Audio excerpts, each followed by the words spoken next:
So we found this pothole here off the side of the road.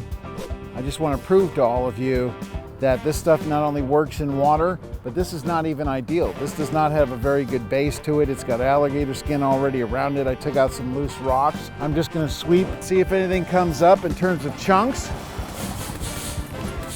Nope, that actually looks pretty clean. No big chunks I could feel with the broom. We're now gonna pour it right on top of that. I'd be shocked if it was higher than 26 degrees. It was 18 earlier. So that looks pretty solid, but this is showing you how workable this is. I'm applying no real force to this. I'm just tucking it in and it goes right in. I mean, this is a nice water-filled pothole here, but this could be snow. One of my first holes I ever did in Utah, I had to break through some ice to get clear in the hole. When I'm done, I'm gonna end up crowning this about 1/2 inch to 3/4 of an inch. This isn't saw cut. This isn't babysat.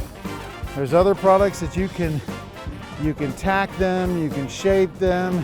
This is a hole in the wild.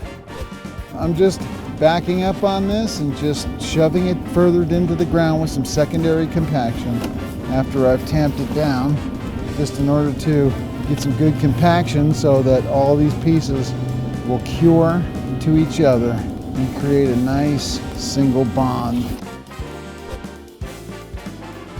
That's how easy it is to fill a pothole with Easy Street.